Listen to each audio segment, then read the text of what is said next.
Now, the point under that, I have purpose, vision, goal. That's really where we want to go with this. So your purpose is why you're here. What are you doing with your life? Why are you living? What's the point of getting up every morning? That's purpose in your career as well as relationships. Viktor Frankl's book, Man's Search for Meaning, if you ever read it, I would highly encourage you to read it at some point. He says we find meaning in a few different things. Number one is our loved ones, our relationships. You find meaning in relationships. And number two, you find meaning in the work that you do. If you hate the work that you do, no reason. I mean, we look at the world. Most people are going to a job they hate, so no wonder why they feel so unfulfilled. When we feel unfulfilled and we don't have that emotional tank filled, we go to other things that bring up that emotional void. That could be eating sugar. That could be doing things that you probably shouldn't be doing. When our emotional tank is not filled with relationships and the purpose-driven work that we love doing, we go to the other things. Okay, that explains why a lot of people do the things that they do. Okay.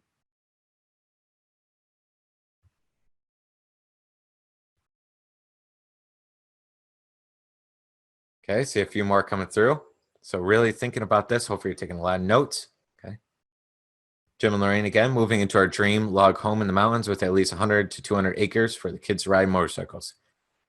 It's a fun time riding motorcycles.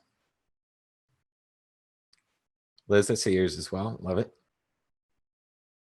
Okay, now this purpose, this driven purpose that we're talking about, the vision, what you're going to do with your life, that's what exhilarates you, right?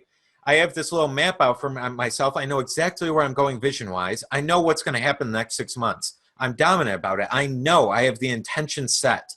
That's what gets me up in the morning. I know where I want to live. I know what I want to be doing. I know how the business wants to look.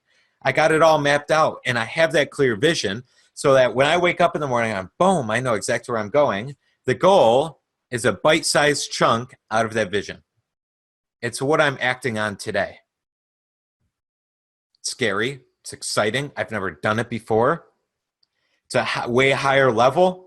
It's a big idea, but I know I'm going to do it. It's just not here yet. I'm on the journey. Bob's on the journey to do what he wants to do. He wants to have 100,000 consultants in the world. 100,000. 100,000 people as consultants. He only has 1,200 right now. That's multiplying everything by 100. Quite a big idea there. That exhilarates him. He's jazzed up by these ideas. The idea is what gets you unstuck. I'll say it again. The idea is what gets you unstuck. The idea that jazzes you up, that energizes you up, starts to change the level of energy within. And once you change the level of energy, bang, you're going to go do the thing. You're going to start doing the things that you know you should be doing and that you want to be doing and that you love doing. Okay. Remember, be, do, have. We went through that last week. Okay. So I'm just going to write that down again. Good for everyone to write down. A little text here. Be, do, have.